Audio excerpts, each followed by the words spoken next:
level 4 upgrade.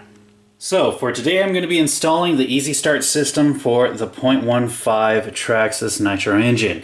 Guys, these were all donated to me throughout the years. I couldn't really tell you who really donated what, except for the wires. The wires were donated to me by Brandon Mayfield, so thanks a ton, man, and everyone else who contributed. Anyways, let's go ahead and get this started. First of all, I'm going to go ahead and get these wires installed. So the first thing I'm going to do is hook up the wire connector to the brace that's on top of the battery holder. To reach it, I'm going to go ahead and pull out these two body clips on each side. Then I'm just going to go ahead and pull it up and lean it forward. Now it's time to undo these two screws. Now that I got the top of the brace off, I'm going to get the wires. I'm going to feed them underneath the shock tower and under the exhaust. And then I'm going to make sure that the two indents are on the top. So I'm going to put the brace right on top and then screw it back down to the battery holder. So as a bonus, I went ahead and replaced the stock screws with stainless steel ones that I had laying around.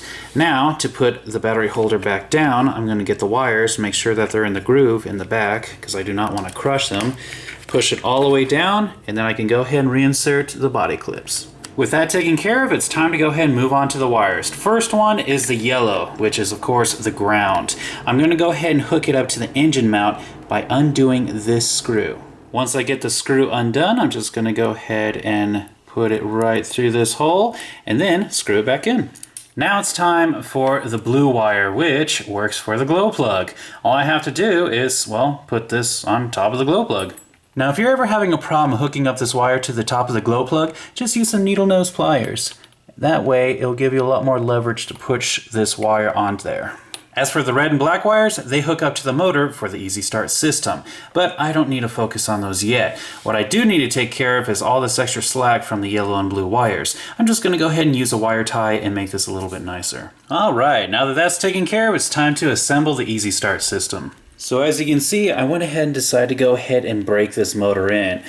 It's pretty dirty, but with this rig, what I have is the motor inside distilled water, negative to negative, positive to positive, with just a single AA battery. It's enough to make the motor spin, but it's not going to make it spin so fast that it's going to fling water everywhere. I'm going to go ahead and have it sit like this for about 15-20 minutes. Alright, so I'm going to go ahead and use some oil on the bushings on each side of the motor to make sure that this thing will spin at its best.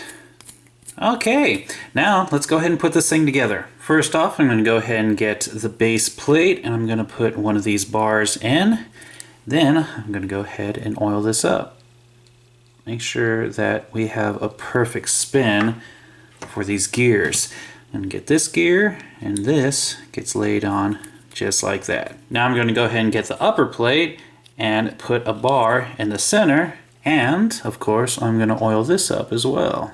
Once that's oiled up, I'm going to go ahead and get this gear and I'm going to line it up just like that with the hole that's in the base. Then of course I got my final gear. You'll see that on one side there is a side for you to put the one-way bearing. We're just going to slide that into place, make sure everything is lined up, and before I put this all together, I'm going to go ahead and put some silicone grease on there. Now I'm going to go ahead and get the top half, line this all up, push it down, and install these two screws. And once again, I went ahead and replaced the stock screws with some stainless steel ones.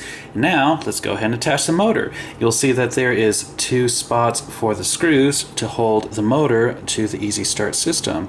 So we're just going to go ahead and line that up and then put the two screws in. And now it's time to go ahead and hook it up to the RC. Okay, so now I need to go ahead and pull off the pull string. It's held in with 4 screws. But to make things a bit easier, I'm going to go ahead and take off the back left tire. It's only held on with the 4mm wheel nut. Now once those 4 screws are out of the way, I can go ahead and pull off the pull string, and you can see the one-way bearing is right there. I'm going to go ahead and get that and install it into the Easy Start system. Now normally I'll just go ahead and slide this on, but as you can see the gas tank is too far back. So what I need to do is remove these 2 screws on the bottom RC and then move the gas tank forward. Now that the gas tank has been moved, I can easily just get the system, slide it into place, and it's held in only with 3 screws. And yeah, once again, I went ahead and replaced the stock screws with stainless steel ones. And finally, the last thing I have to do is hook up the positive and negative wires to the motor. And you'll see that on the end of the motor, it will be marked positive. So make sure you get that right. If you get those reversed, then the motor's going to go in the wrong direction when you use the Easy Start system. Now the final thing that I absolutely have to do is redo the fuel lines. This whole setup was originally meant to not have the Easy Start system, but since I had to move the fuel tank forward, yeah, I need longer fuel lines. So that's the last thing I need to do. And with the fuel line replaced, I am finally done with this upgrade. Ah, so nice to have that pull string gone, guys. Believe me, a pull string is a pain. But, oh, now that I have the Easy Start, so happy. And yes, you can see that the system does work.